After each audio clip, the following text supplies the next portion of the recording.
Welcome to the 46th episode of Talkin Toros, your unofficial Chicago Bulls podcast. Make sure to follow us on Talkin Toros, that's with no G. I'm one of your hosts, Myles Phelps. You can find me on Twitter at mphelps11. We got the full squad today, guys. Lou's been off the last couple of ones. We got Lou back. You can find him at LCM1986. And then we got AB over there as well at Souvenir City. Guys, it's a big day today. We had the inauguration. The Bulls don't super suck. I'm trying to find some positives here, but it just feels like today is kind of a little bit of a turning point. Like Lou said before we started recording, it's the reset. We get to kind of just start 2021 on the right foot. So Lou, man, how you doing? We haven't seen you in a while.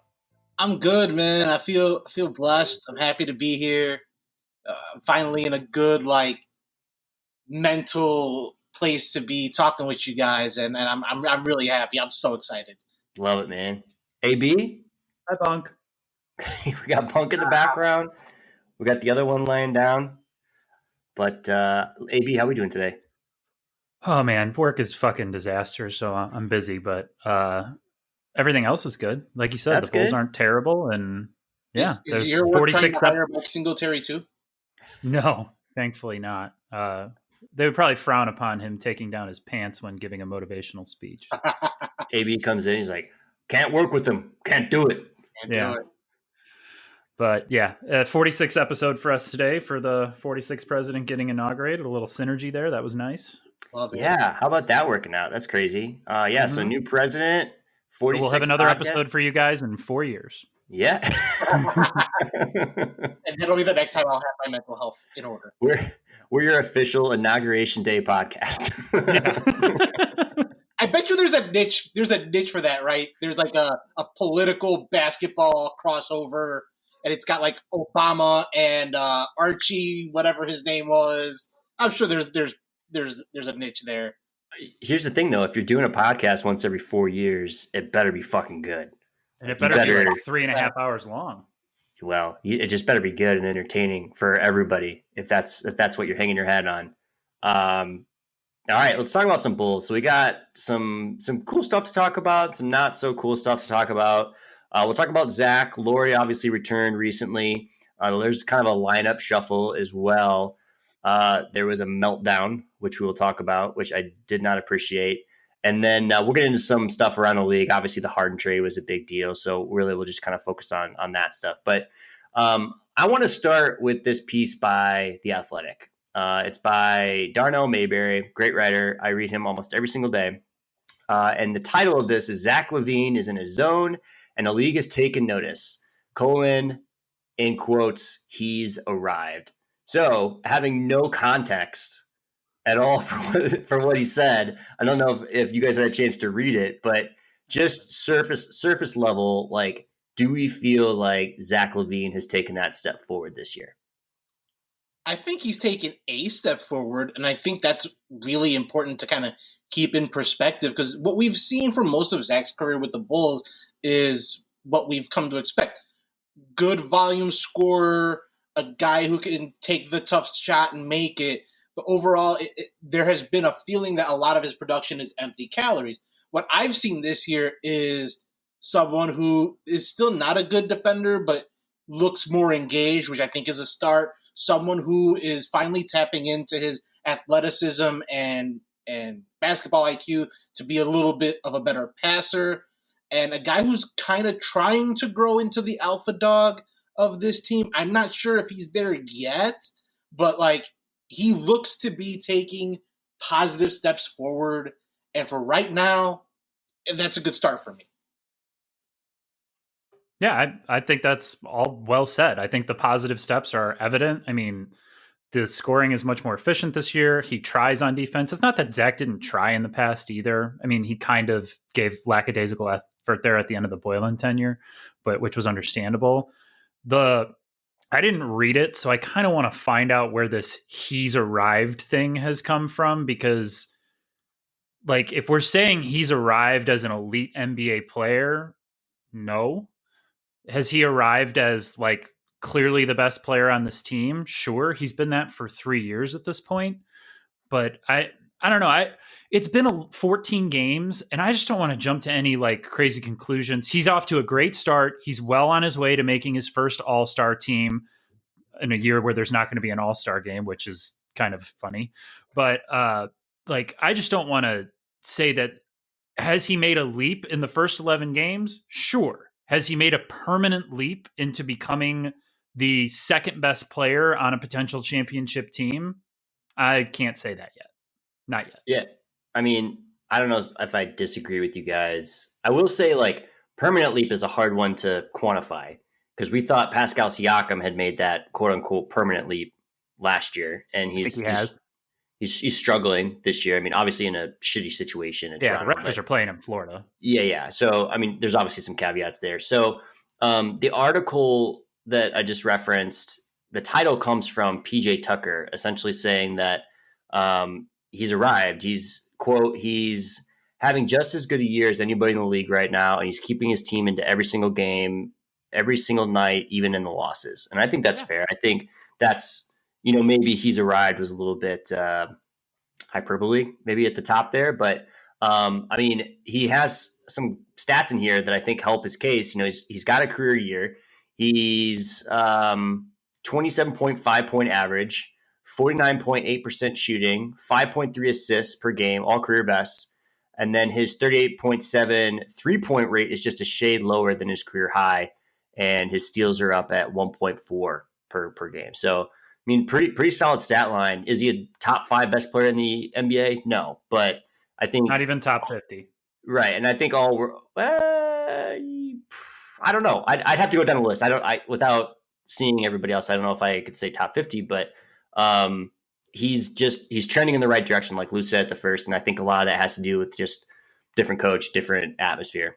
Yeah, I think the thing that really catches me about that piece is that the praise comes from a fellow player. Yeah. Sometimes you get that praise from a local columnist, maybe like a national beat guy, maybe a high profile podcaster. But to get the love from a fellow player, knowing that the Bulls haven't been getting that type of attention from opposing players before, that made my ears perked up when you read that, because it's just like, oh, usually like opposing players don't have much to say anything about the Bulls other than like, we hope that they're on our schedule and they're slumping and we can take advantage of them, or like hoping that their good players can get out of town.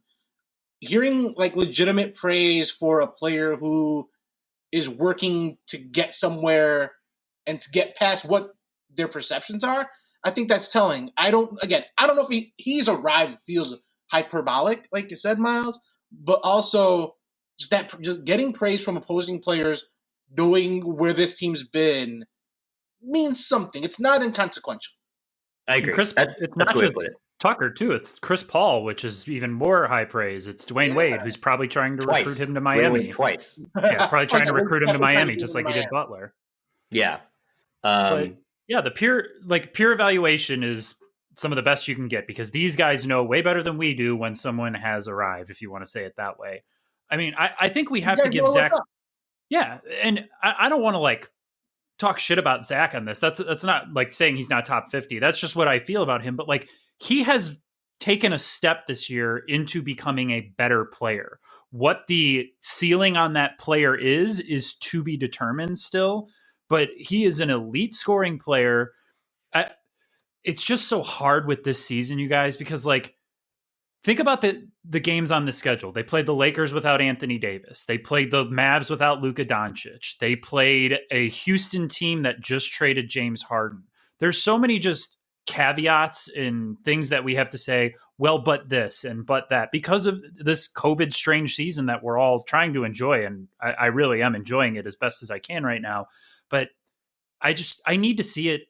Like, this doesn't erase what I saw in the first 6 years of Zach LaVine's career. Like that sample size is just so much larger. That doesn't mean that that's who he is in the first 6 years as opposed to what he's done in the first 14 games this year. But I need to see this over the course of a season or two before I can say he's arrived. I think that's totally fair. I think we're still on, post Zach injury. What is he? I don't think people really know what he's going to be long term. Like, if this is it and this is the step forward that he took and this is the rest of his career, like, that's a pretty good career. I mean, you're the third or fourth option on a really, really good team. Like, people are going to want Zach. But I think what's been cool, and going back to Lou's point right at the top, is just like he's taken a step forward. Where is that arrival point? I don't really know. Like, I don't know if he'll be a when he Hall of starts Famer. turning the ball over 4 times a game. That's a really good point. And defensively, I think Lou either mentioned it when we were recording or before too, but I think defense and turning the ball over are exactly right. But I think the one thing that we can all like very, very, you don't have to be a basketball savant to see it. Like, you see the difference in his attitude, and really it's the whole team, but especially Zach, because he has the ball in his hands most of the time. Like, he would score, 35, 40 last year to say fuck you to the coaching staff. This year, he's doing it when he knows that he has to, or if he has to pick up slack. And it's just been cool to see him do his game, but work it within the parameters of a team. And I think the one thing we can never question about Zach, the guy gives a fuck. That's never anything that we've doubted about him. The guy has plenty of fucks to give. He's never going to come in here and just completely... He's not going to pull what Harden did in Houston when he got upset because he wasn't being moved. Not that Zach's trying to get moved, but Zach's never going to come in here and pout or anything. He puts the work in every single day, and it shows. I mean, he's played for the fucking Timberwolves and the terrible Bulls. Like, he's seen some shit. So you're telling me that Zach LaVine isn't going to stuff his jersey with pillows to get traded? Did that happen? Can we confirm it? His warm-up gear is padded. He was wearing a lot of warm-ups. James was in Houston. He did it in his first Nets game too, just to kind of like play it off. But like, you can tell when he takes the warm-ups off, like, he's still out of shape, but he's not a fat tub of shit or anything. He went from like Rick Ross to like the Slim Reaper. Yeah, dude, that was weird. We'll get to LaVine or to Harden.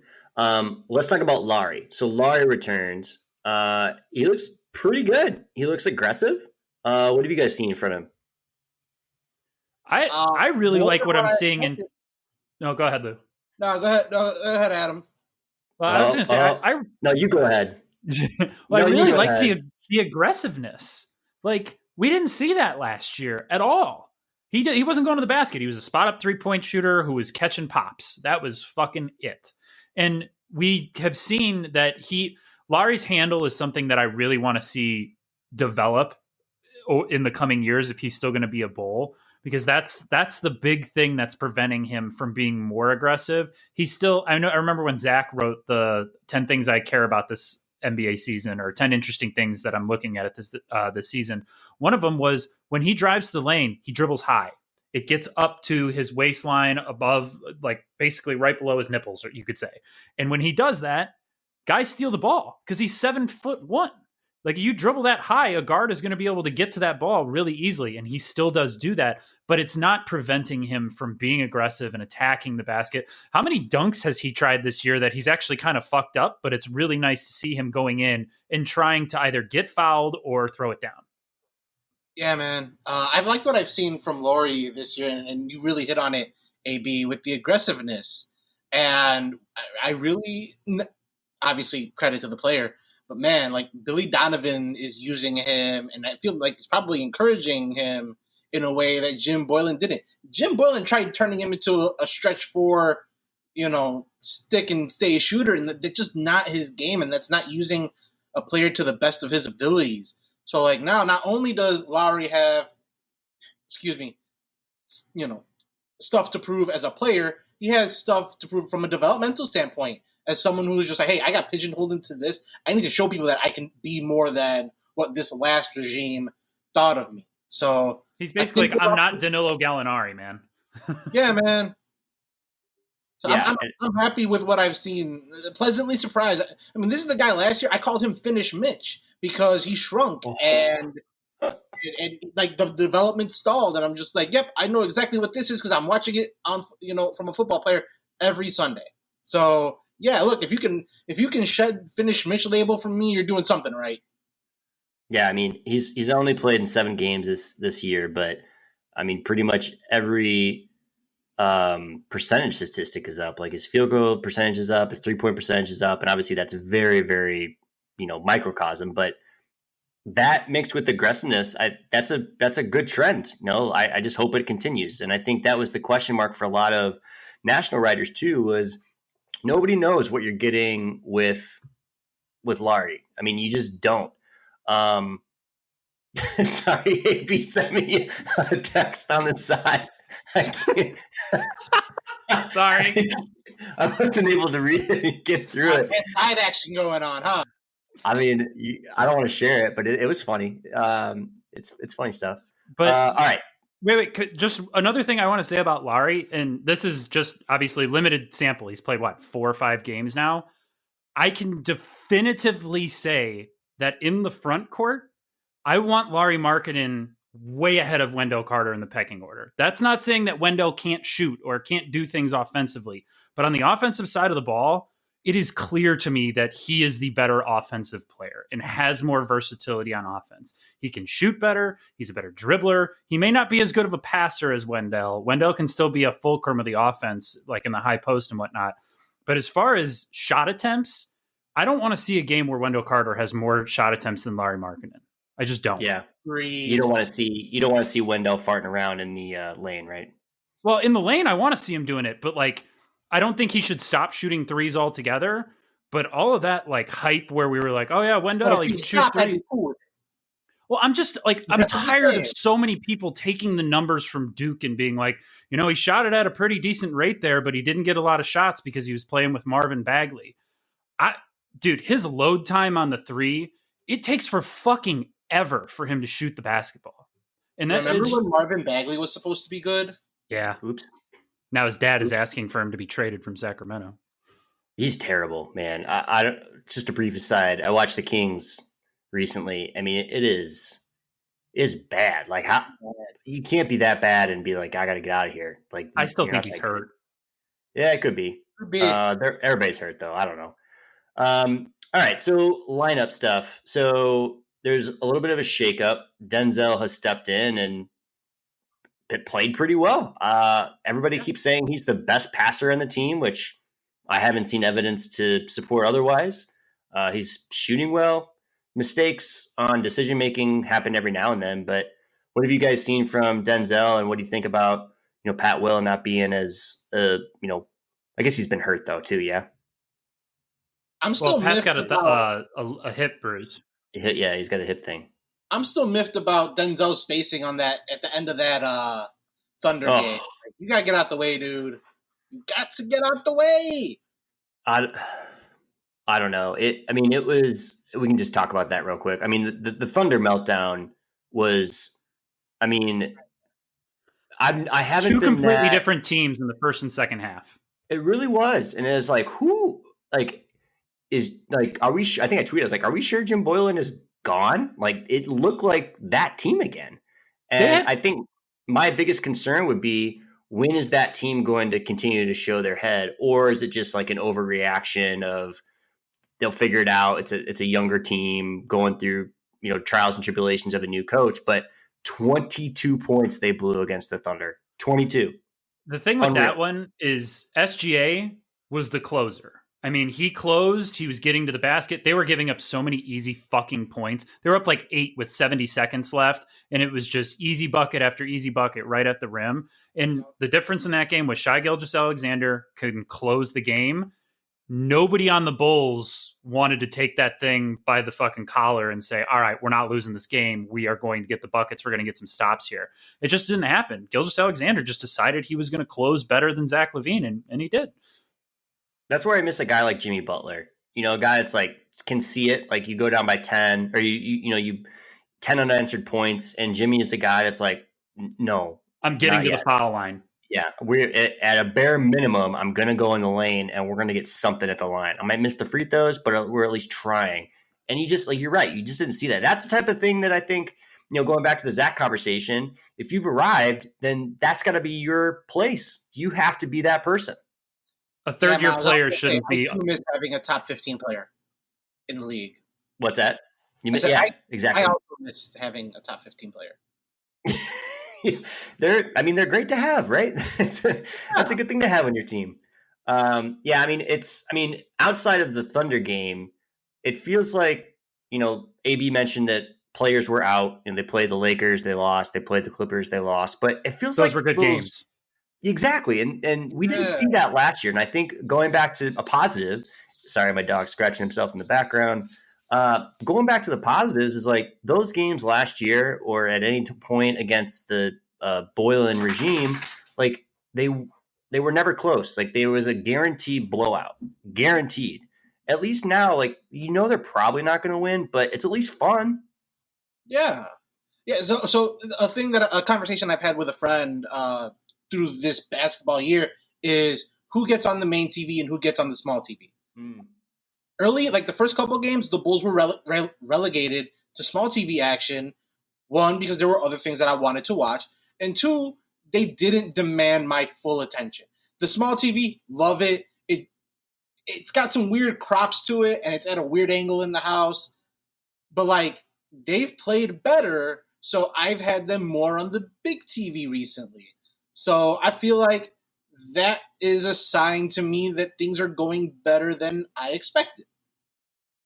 Yeah, there's no doubt about that with this team. Like, we can all agree that there are improvements being made in one facet of the game or another from night to night every time they step on the floor. The first 3 games of the year, they were an absolute sieve defensively. They've shored that up. They're not the fucking, best defensive team in the league or anything now, but they're getting better at that, especially the communication.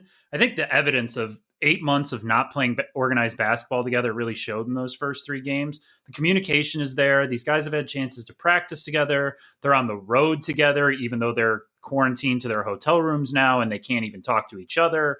But like just the game action itself is developing a rapport and a rhythm between these players that did not exist in the past because they were hurt the last 2 years and they never played minutes together. Like, I would love to know what the total number of minutes Zach LaVine, Lauri Markkanen, and Wendell Carter have now spent on the floor together across 2+ seasons. I bet it is under 500. Yeah, I mean, not enough. It's not enough. Exactly. It's let's go on to this. Go ahead. I wanted to talk about Denzel real quick. Yep. Because you mentioned him earlier. Go back to that. I love like the renaissance for him is that there are games where you're like, this guy clearly knows what he is good at. He can be a help defender on the defensive side of the ball, and he is a catch and shoot 3-pointer. It is the times when Denzel decides, I'm going to create for myself, where we all just hands on head, you're watching the TV like, are you fucking kidding me? You are not capable of doing that. Please stop trying. So like, I think he's going to go back to the bench eventually when everybody's healthy and whatnot, but he's a useful player. Like he in 5 to 7 years is going to be what Garrett Temple is now. Oh, like that. That's interesting. He'll be a veteran that some teams want on their bench. Everybody says he's a great locker room guy. There is no guy on this team that his teammates love tagging in their fucking Instagram stories more than Denzel Valentine. They fucking love this guy. I don't know what it is. I have no idea what it is, but they love him. And that's a good thing. You need more of those guys in your locker room. You need guys that are going to have fun on the road or just be fun with their teammates. Yeah, glue guys. Exactly. Yeah, especially a locker room that's been so toxic. Yeah. I was going to say toxic. Yeah, toxic. Yeah, that's the best one. I mean, it's like I can't imagine going in like into work every day knowing the disasters that you're going to see. So yeah, I mean those. I'm talking about last year, but yeah, having somebody that has been through that can come out the other side and still have a positive character type for a team of young people like Kobe and everybody else. Like that's good stuff. I like that. I want shout out to Denzel. Okay, I dig it. We are less than a year removed from me saying that Denzel Valentine was my least favorite guy that the Garpax administration ever drafted. I can recant that now. It is definitely Marquise Teague. It's always been Marquise Teague. Yeah, I mean, I don't. Marquise Teague was the least logical, though. That's still the least logical. That's the draft where we're going to get younger and more athletic, and then they drafted the oldest guy in the draft and signed Dwayne Wade. Signed Dwayne Wade and Rajon Rondo. It was like literally 2 days later, too. That was the funny part about it. But I don't want to go back. I don't want to talk about Gar. Okay. Let's move on. All right, the Harden trade. Let's go. Wow. First Holy of shit. all, thank God it's over. The long national nightmare is over. Harden is now on the Nets, joined with Kevin Durant and Kyrie Irving, who is Basketball Kanye. apparently coming back and is very contrite about his actions. But AB brought up a really good point, and what would that be, AB? That two division rivals that are in small markets got better by being part of this trade and gave up almost nothing. The Pacers knew that they were not going to re-sign Oladipo and that he didn't want to be there anymore. And the Cavs gave up the Bucks 2022 first round pick to get Jarrett Allen, a fourth-year player. If Giannis is still there, that pick is probably not going to be that valuable. 25th or worse. Yeah, I mean it is amazing, to get it. Like, centers aren't as valuable as they once were, but there's a handful. There's like 5 of them. Jarrett Allen is one of those guys that you want on your team, because if you're the Nets right now and they didn't get Harden and they got somebody else that was just a level below Harden, I think everybody would be fucking roasting the Nets right now, because you are losing so many boards. You're losing the defensive glue of the entire team. He came into camp as the backup center hilariously under Jordan. And now Jordan's going to have to carry these minutes, but it's not going to matter as much because you have 3 future Hall of Famers. So it's like it ends up working out for everybody. I know, AB, we could talk about the Nets in a minute. You don't agree with me on that. We'll talk about the Lakers. Just shut up for a second. But I think I think it's a very rare instance where every single team got what they needed. Obviously, Houston's not going to get the full retention of what Harden is valued at. You're not going to know what those picks are going to be valued at until they happen. But I think every single team involved got either better or got assets or got what they needed / wanted in terms of player value. Like, if players available, you go get them. You don't worry about your roster right now, especially if you're a team that's rebuilding. You're just like, you want a third center, grab a third center if that's one of the best ones available. Like, that's just how the game works, in my opinion. So I like the trade overall. I would have liked to see the Bulls involved with that, to Adam's point. I don't want to say that I want to see them involved. I just hope that they picked up the phone and were at least like, wait, you're giving Jarrett Allen away for a first round pick 2 years from now that's from a bad team or from a good team that's probably not going to have a great pick. Like, we can do better than that. I actually kind of hope that the Rockets and the Nets solicited to multiple teams being like, all right, who wants to get in on this to make this work? Because you got to think that there was a team out there that was like, yeah, I can offer better than a 22 Milwaukee pick. Like, 28 teams could offer better than that. Yeah. The thing I want to pose to you guys real quick before we get too deep into the Harden trade is, if you're Philadelphia, were you really haggling over Tyrese Maxey in this trade to not get James Harden for Ben Simmons? And if you're Houston, Houston's big thing this whole time was, we want to recoup all the draft assets that we lost in the Russell Westbrook trade, and we want a young franchise centerpiece. They didn't get that part of the deal, but he was available by all accounts from Philadelphia. So, like, both of you guys, what do you think about Philadelphia's non-involvement in this trade? Lou, you go ahead. I think Philadelphia's non-involvement is less of an ordeal than Houston's failure to secure a potential star. Like you said, they were obviously trying to recoup the draft capital they lost, but also, like, you still need a draw in Houston. And boy, if you're in Houston, you're just not having a good time this week or any time in the last couple of weeks with everything that's going on down there.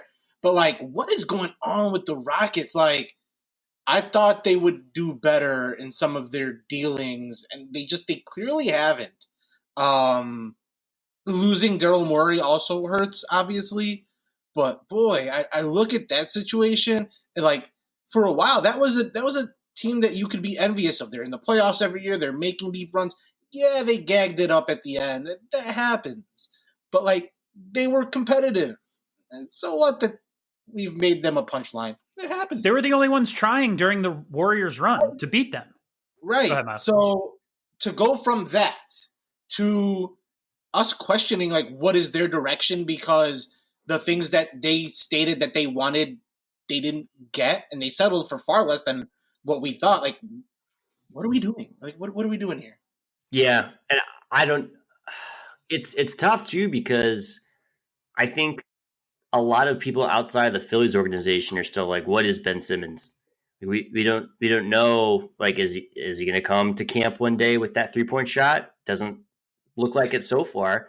But one thing we have heard since Doc Rivers got there is that he loves Ben Simmons. Like he said it. I don't know what else he's supposed to say, but he's been saying it for a long, long time. And I do wonder if Doc had some pull there of like, look, I think that I can do this. I think that I can be the one that can take this roster that was drafted and be the one to get it done. I think he's an idiot if that's what it came down to, because I think Harden is very clearly a better fit for Philly, but that's just what happened. And I think that sometimes GMs, coaches, you fall in love with players that you, or it's an ego thing. And who knows? Like I'm talking out of my ass at this point because we don't know what went behind closed doors with Doc Rivers and that franchise. But Elton Brand is still there, and I don't know. I gotta think that they just want to show that look, we drafted this dude. We drafted 2 franchise type guys, and we're rolling with it. But when Harden's available, like make the trade. I think we saw some trust between Morey and Doc. Like, hey, I think we can get this guy and make our team better. And Doc saying, hey, I trust the players that are in place. I'll trust you if that's the decision you want to make, that you want to bring this guy in. But if you can't without making our team vulnerable, then I want you to trust me that I can get the most out of this team. It's kind of surprising to see. We see so many power struggles, especially in basketball, because you've got coach, player, and front office dynamic where it's so powerful and so polarizing in so many different ways.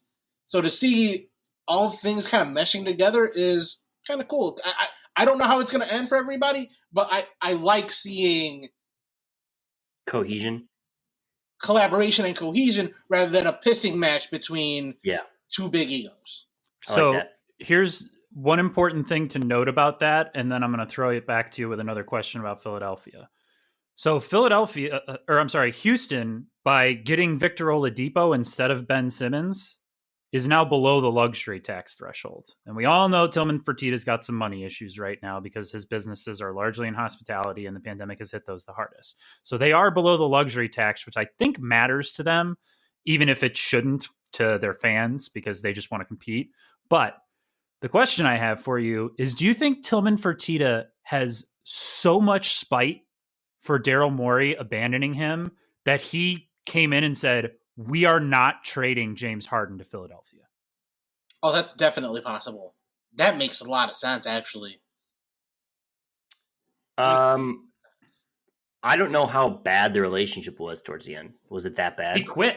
I mean, I know he quit, but like he resigned and said, I'm going to go spend more time with my family. And then 13 days later, he was the fucking president of the Sixers.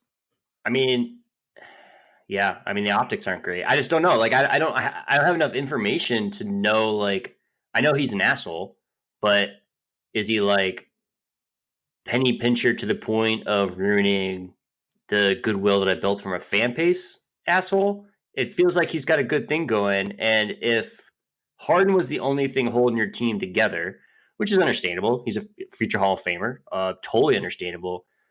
But like, you don't have a culture outside of that. Like, I don't know. Like let me put it this way. He's far worse than I thought he was, if that's the case.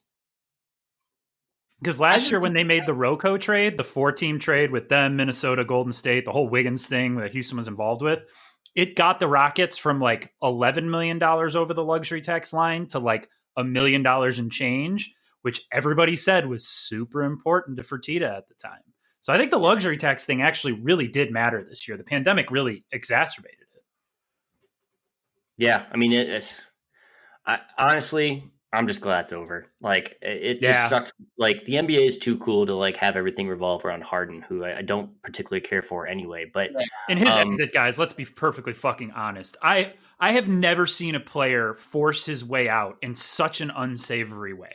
Like, I'm all for player empowerment. Guys should get to go where they want to go. But this guy showed up to camp late, showed up out of shape, flaunted the league's COVID protocols, went to a bunch of parties, went to Vegas. When he did show up to camp, he didn't fucking care. And on his last day there, threw his teammates under the bus and said, I've done everything I can for Houston, but this team just isn't good enough. You've done everything you can, including everything I just mentioned, showing up out of fucking shape and all that.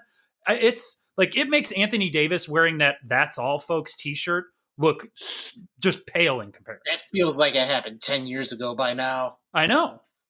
Just based on the Harden stuff alone. Yeah, I mean, I don't know if anybody will even disagree with us on that. Like, I haven't heard, I mean, at least anybody that watches the NBA, like, you can't do it. You just can't do that and still be famous in a good way. You know, like, you just can't. I'm sorry. Like, if Cross you that can't. line, it's the infamous. Yeah, exactly. Like, you can't say I've done everything and then, like AB said, like, not do everything. Like, you can't say I've done everything and then in the same sentence showcase that you literally haven't. Like, you're starting over. You have a new GM. Come and try it out. Like, you wanted Chris Paul, didn't work out. You wanted Russ Westbrook, didn't work out. You wanted Dwight Howard 18 years ago. That didn't work out. Like, there's so many players that came through Houston, and all we would read was they're one superstar away from that championship, and they were so close. They almost got there, but guess what? You didn't fucking get there, and now you're just leaving an entire fan base ostracized. And guess what's going to happen when you come to Houston, my friend? Oh my God! When fans are allowed again, it is going to be. You think they're going to boo him? You think they're going to boo him?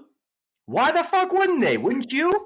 It's not like he was like, oh, I got traded against my will. Like, no, like every person in Houston on the bus to work, driving the garbage truck, driving into work, whatever, on the radio, you're listening to this guy who just supported your team for what, 7-8 years. And all of a sudden he says, I've done everything I can. I'm out of here. I'm forcing a trade. Fuck that guy. This isn't Jimmy Butler, man. Like, this is way beyond anything comprehension. So I think he gets a warmer reception upon his return to Houston when there's fans in the building than Kevin Durant got when he went back to Oklahoma City as a member of the Warriors. And Durant left in free agency. Which is fine. Yes. I think that's fine. Free agency for a reason. Yeah. He had the agency to do what he wanted. And look, Kevin Durant is a different beast all of its own. Like, I remember I went to it was a preseason game it was the Thunder versus Kings at the Key Arena in Seattle. And it was a big deal because it was the first time professional basketball had been there. The men's side had been there since, they left. Honestly, like all we've had is the WNBA, which obviously they've won titles and it's been great. But Kevin Durant came out in a Supersonics jersey, and he got a standing ovation from the entire crowd. Everybody loved him. He came out in a Gary Payton jersey, and he's like, Seattle will always be my first home. That is a city that got a basketball team taken away from him. So it's a little bit different. Emotions are high, but people still fucking love Kevin Durant. I can't see James Harden walking down Houston, going to his favorite strip club, and some guy being like, oh yeah, look, there's Harden. Thanks for everything you did. Like, I would be pissed. I would be mad. Myles, he is going forward with. What's that, Lou? The dancers are going to be happy to have him back. They're going to need a fucking stimulus act for the city of Houston sex workers because, like, James Harden's paycheck leaving town is going to be a big deal. Huge blow. But he's going forward with opening a steakhouse in Houston under his name after having left. Hope it closes. Honestly, like, I hope nobody shows up. Like, first of all, you're opening up a restaurant now. I know. Now? This is the time you want to open up a restaurant? There's a fucking pandemic? What are you doing, man? It is Texas. Like, at least, like, open up a strip club. Like, honestly, like, we all know this is the step before you want to get there. You probably own 3 of them on backlog books anyway. Like, just do it. Whatever. People will like you in Houston more anyway. A fucking restaurant now? I can't believe that. I did not know that. This is insane. Unreal. All right. So we talked about how shitty Harden is. What do you think about how, like, the easiest question is, are the Nets the new favorite for the title, or is it still the Lakers? AB, shut up. Go to Lou. Lou. Start with the East. Lou, are they the team to beat in the East? You got to think about it. See, this is what I don't understand. This is what I don't get. So, okay, we'll back up. We'll go to Giannis needs to prove it to me. Like, I think the Bucks can be, but Giannis needs to prove it. Like, at some point, you have to overcome that mountain. Myles, think of the 90s. Think of the Pistons. At some point, Jordan had to beat them, right? At some point, Giannis needs to get to that Eastern Conference Finals and win it. He doesn't have to. I mean, honest, like I saw a defense against Giannis. I think it was against the Nets. The Nets backed everybody up basically into the restricted zone and said, "Come at us." They gave him like 20 feet of shooting room. It was insane. And guess what? He kept missing threes. That's not a guy that like is going to lead somebody to a title with Chris Middleton as your second bet, or maybe Drew Holiday. Like Drew Holiday was supposed to be that guy, but he hasn't been. Like I don't know, dude. Like the Bucks are just smoke and mirrors for me at this point until they get there, and I'm not so sure that it's like a done deal. It's like he's got to get over that point. Yeah, he's got to get over it. He has to get over that point, but they might just be the 2010s Bulls with Derrick Rose. Yeah, that's a really good comparison, honestly. But we're dodging the question here. Are the Nets the best team in the East? Are they the team to beat? They have the three best players in the conference. Yeah, I think you can't argue that, dude. There's three Hall of Famers. They don't have the three best players in the conference. I'm sorry, they have three of the 7 best players in the conference. Yeah, they have 2 of the top 8 players in the league. Okay, yes, that's a better stat. I think Boston gives them the best shot. I still think Miami can be dangerous. I don't think they're going to win the East, but like their slow start could be, because they played so much, and so late. What about the Sixers? Who stops Embiid on the Nets? I mean, give me 7 games of that, please. Here's the thing: you guard Embiid like you did with Dwight Howard's Magic. You let Embiid do whatever the hell he wants on the inside. Go to town, my man. Guess what's going to happen on the outside? They're going to shut down every 3-point perimeter shot. Like if I can see a way to defend a team, like I can't imagine that they beat a team with 3 Hall of Famers that are playing well together. Kyrie obviously with Kyrie yet. Kyrie isn't back yet, but is Kyrie a guy where you're like, I don't know, Kyrie's coming back. The ball might not flow as well. I don't see that happening at all. It's not like if James Harden was coming back, if it was Kyrie Irving and Kevin Durant on the team and James Harden was coming back, or Kevin Durant was coming back, vice versa, I might have some issues. But like, it's Kyrie, man. Like, he makes music when he's out there. Honestly, like he's beautiful to watch, and he's the master distributor, especially with guys that are going to hang out in the 3-point line. Could it fail? Totally. But like, I don't see a defense in my stupid basketball brain that would say like, yep, this is how you defend those guys. With the Sixers, I can at least imagine it. Same with the Bucks. Well, with the Sixers and the Bucks have the 2 best equipped players in the Eastern Conference to guard Kevin Durant in Giannis and Ben Simmons, which I'm going to look directly into the camera. Mike Budenholzer, stop having Jeff Green guard the most important player on the last possession of fucking games. Giannis can guard Kevin Durant. Let him do it. Tony Snell. Oh my God. When that's what's happening. He's like, all right, you're right. I'm going to make Tony Snell do it. Like that last play of the game the other night, because they played on Martin Luther King Day. When they gave the ball to Chris Middleton down a point on the last possession, I'm like, I like Chris Middleton. I think he's a really good player. Everybody does. Why doesn't Giannis have the ball? Why is he standing over in the fucking corner? This is my point. So I think there are, I will give you that there is a lot of unknowns with the Nets. Still are. I mean, we are very young into this season. Being the biggest one. We know that the 3 of Harden, Kyrie, and Kevin Durant they're all volatile in their own way, shape, or form, especially Kyrie. Things could happen. It could entirely blow up in their face. But with the caveat that doesn't happen on paper, talent-wise, I think they are the very clear favorites to win in the East, and I think they could put up a fight for the title against the Lakers.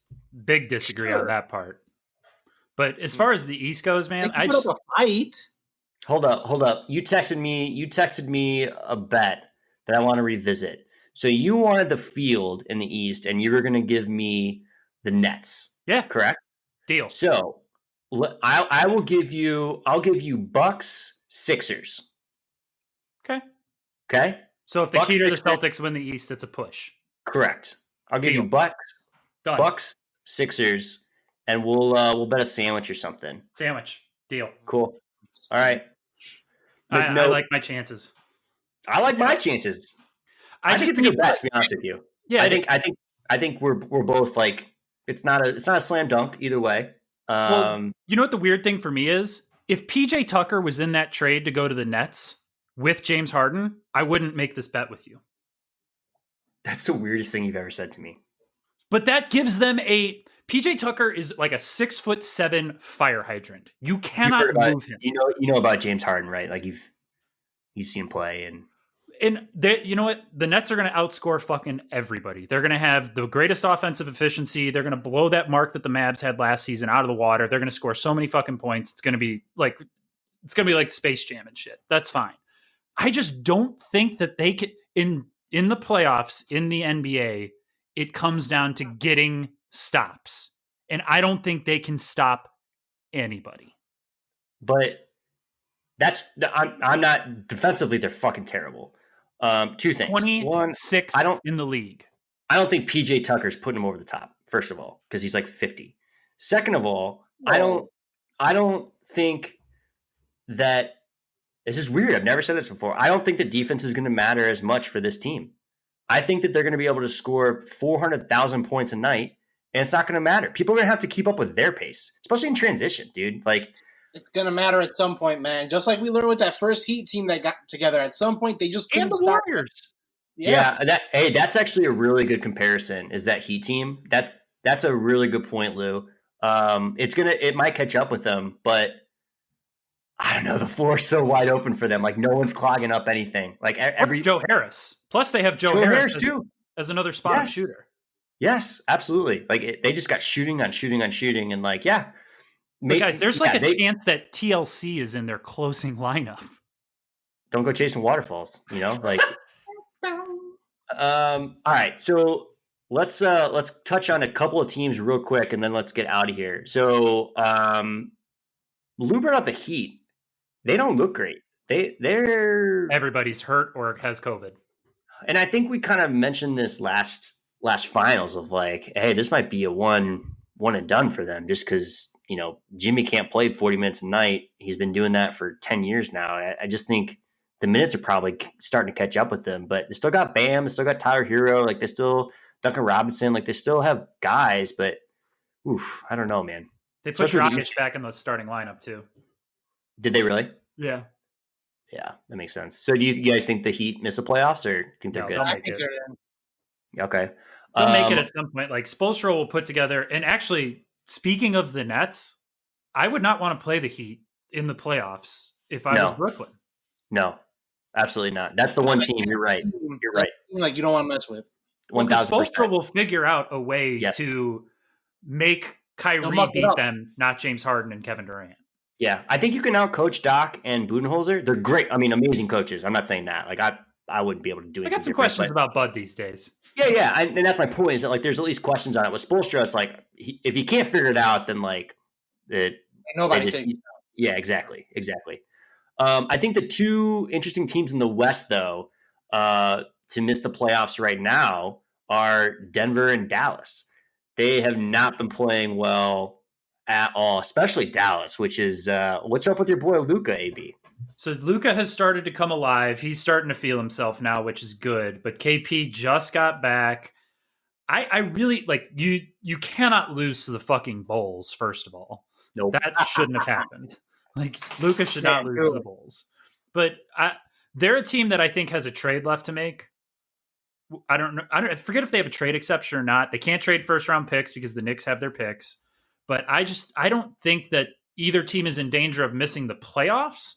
But I worry about Dallas being like, so do you want to play the Clippers again in the first round? Because that's not going to go well for you. I think this is I don't think it's a coincidence that we're talking about the Heat, the Mavericks, and the Nuggets as teams who really flourished in the bubble, struggling to find their footing right now. And two of them went deep in the bubble and had a short off season. Yeah. So it just feels like these are some good teams that just don't have the footing right now. Hit me up in a month. Yeah, it's still early. That's a good point, Lou. I'm not worried about Denver either, man. Like Denver, Jokic is going to get them there. Jokic is the MVP right now in the league. They are going to come along. You want to talk about a guy that we said arrived last year that I'm not so sure on? It's Jamal Murray. Like, do you want to average 19, 2 and 2, or are you that 25 a game player? He's the West Zach. I mean, honestly, it's just. We talked about this during a pod at some point in the offseason where, like, we talked about the risk of, hey, this could just be a flash for him. This could just be. Yeah, it was in the playoffs. That playoff heater. Yeah, we did. I remember that. We absolutely said that. We're super fucking smart. All right, let's smartest podcast in the world. let's talk about the Lakers and then we'll get out of here. So AB has posed the question. We're going to talk about the Nets again. I feel like can any team beat the Lakers in 7 games? No. The Nets could. I wouldn't bet on it, but they could. Lakers in 5. Wow. I mean, look, if it's okay. I want to say the over on that, but then it's just like, what if something dumb happens? Like we have another bubble, and then that just ruins everything. But like, think about the matchups, and if you want to talk about the Nets and the Lakers specifically, LeBron can guard KD. He can't stop him, but he can guard him. They have no one to guard Anthony Davis on the other end. They have and also Gasol is kind of a thing there, so he's going to run your defense. And Schroeder can guard Harden. He can't stop him, but he can kind of guard him. Plus, like, another player that can't stop him, but like Caruso is more than happy to chase him around screens for 20 minutes a game. Like they have so much depth. My favorite thing about watching the Lakers is the third quarter for the Lakers in every game is Frank Vogel just being a mad scientist on the sideline being like, let's put these 5 guys out there and see what this looks like. In every game, it's just like, man, I didn't know that they would work with that combination. This is kind of funky. It doesn't really work yet, but I'd like to see more of it. They just have so much fucking depth. They run 11 deep, man. Yeah, and I think this is the series that we'll point to if it does in fact happen of, man, wouldn't Jared Allen be nice? You know, like especially against Montrezl Harrell.